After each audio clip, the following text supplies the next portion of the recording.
Tulad ng mga Kristiyano, ang mga Muslim ay naniniwala na ang kasalukuyang buhay ay isang pagsubok lamang para sa paghahanda sa susunod na buhay. Ang buhay na ito ay isang pagsubok sa bawat tao para sa buhay pagkatapos ng kamatayan. Darating ang araw na ang buong sanlibutan ay masisira at ang mga nangamatay ay bubuhayin muli para sa paghuhukom ng Allah. Ang araw na ito ay siyang simula ng buhay na walang hanggan. Yaong mga namatay habang nananampalataya na walang ibang tunay na Diyos maliban sa Allah at si Muhammad ay sugo o propeta ng Allah at sila ay mga Muslim ay magagantimpalaan sa araw na yaon at papapasukin sa paraiso magpakailanman gaya sa sinabi ng Allah. At yaong mga sumasampalataya at gumawa ng kabutihan, sila ang mga maninirahan sa paraiso. Sila ay mananahan doon magpakailanman. Quran chapter 2 verse 82. Subalit, yaong mga namatay na di sumasampalatayan na walang ibang tunay na Diyos maliban sa Allah at si Muhammad ay sugo o propeta ng Allah, o kaya'y hindi Muslim ay mawawala ng paraiso magpakailanman at papupuntahin sa impyerno gaya ng sinabi ng Allah.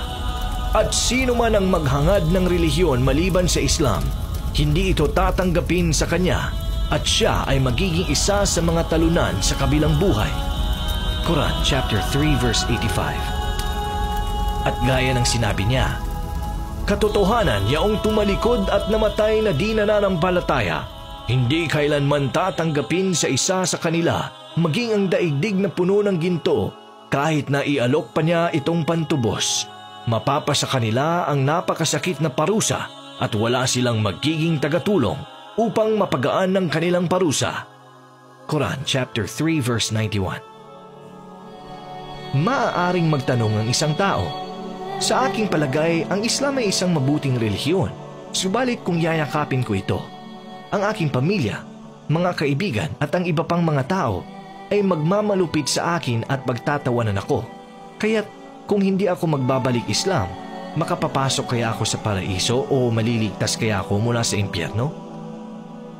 Ang kasagutan ay kung ano ang sinabi ng Allah sa nauunang taludtod. Kung sino man ang maghangad ng relihiyon maliban sa Islam, hindi ito tatanggapin sa kanya at siya ay magiging isa sa mga talunan sa kabilang buhay. Pagkatapos na isugo ni Propeta Muhammad upang manawagan sa mga tao sa Islam, ang Allah ay hindi natatanggap ng anumang relihiyon maliban sa Islam. Ang Allah ang ating tagapaglikha at tagapanustos. Linikha niya para sa atin ang anumang nasa lupa. Ang lahat ng mga biyaya at mainam na bagay ay nagmula sa Kanya. Kaya't pagkatapos ng lahat ng mga ito, kapag may isang tumanggi sa paniniwala sa Allah, sa kanyang propeta na si Muhammad o sa kanyang relihiyon na Islam, ay makatuwiran lamang na parusahan sa kabilang buhay. Katunayan, ang pangunahing dahilan ng ating pagkakalikha ay upang sambahin ang Allah na nag-iisa at ang sundin siya. Ang buhay natin sa ngayon ay napakaikli lamang. Ang mga di sumasampalataya sa araw ng paghuhukom ay nag-iisip na ang kanilang buhay dito sa mundo ay para lamang isang araw o bahagi lamang ng isang araw tulad ng sinabi ng Allah. Siya, ang Allah, ay magsasabi, ilang taon ang iyong paninirahan sa lupa? Sasabihin nila, kami ay nanirahan ng isang araw o bahagi lamang ng isang araw. Quran chapter 23 verse 112 to 113. At sinabi niya, inakala ba ninyo na kayo ay aming nilikha sa laro lamang na walang makabuluhang layunin at hindi kayo magbabalik sa amin sa kabilang buhay?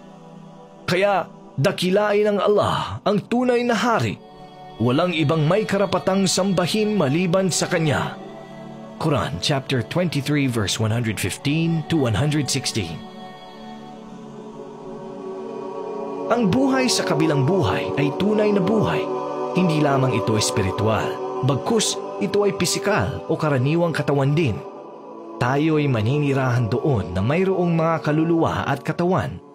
Sa paghahambing sa mundong ito sa kabilang buhay, si Propeta Muhammad ay nagsabi, Ang halaga ng mundo kung ihambing sa kabilang buhay ay tulad ng maibabahagi ng iyong daliri kung ilalagay sa dagat at pagkatapos ito ay iangat.